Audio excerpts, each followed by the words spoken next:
Now we're looking at Thursday the 9th of July, starting at 10 in the morning, and you can see some 4 stars already in parts of the country.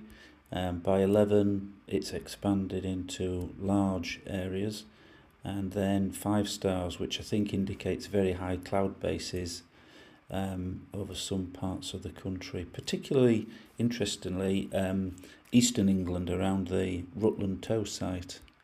And the good air continues. This is now 6 o'clock, 7 o'clock.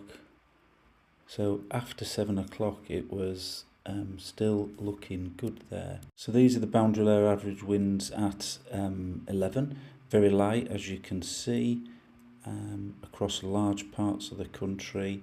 It's now getting to back end of the afternoon, 5 o'clock.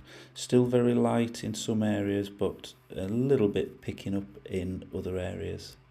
But that does seem to suggest a circuit flight might be on.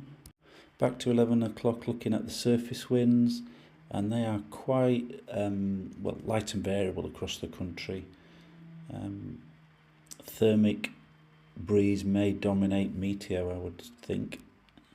This, just for interest, at 5:30, this is the forecasted cumulus cloud base, which is up above 8,500 feet in parts of the country.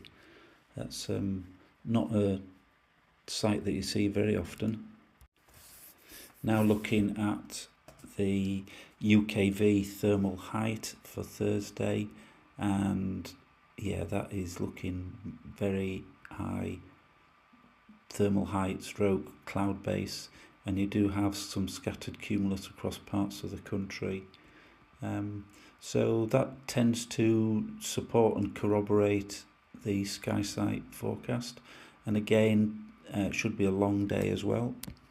And this is the RASP stars, starts to build at 12, and then you've got 5 stars over large parts of the country through till 6 p.m. and still at 7 p.m.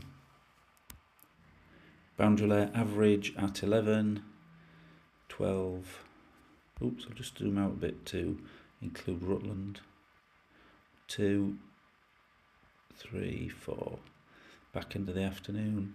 So it's looking like light winds consistently in South Wales and Worcestershire, also in the Eastern Midlands, Rutland area.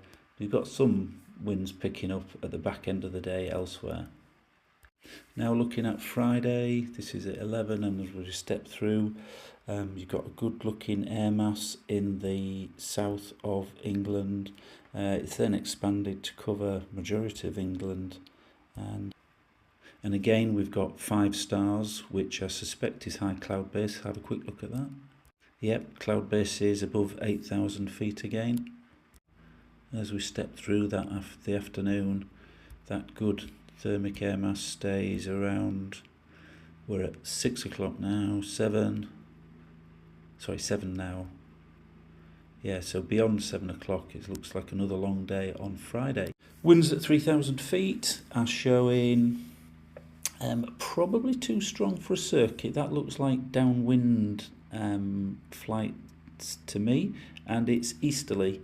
Let's just step through the day, see how they change. Oh, they do get lighter as the day goes on, so maybe another triangle is a possibility after all. We'll have to see about that. And the view of the thermals in UKV kind of supports what SkySight was saying, very high cloud base, and there are some clouds around as well, and it seems to continue late into the late afternoon, early evening. These are the winds at 3,000 feet, and they do look too strong for circuits there. Just clocking through the afternoon to see how they change. Easing a little bit, but not to the extent that it would allow you to do a circuit, I don't think. These are the RASP stars at 11, and as we step through, you can see it's going to be another good thermic day lasting into late afternoon, early evening. And the boundary layer average winds, that's fairly brisk, southeasterly, too strong for a triangle, so we've got to think about downwind flights in that wind direction.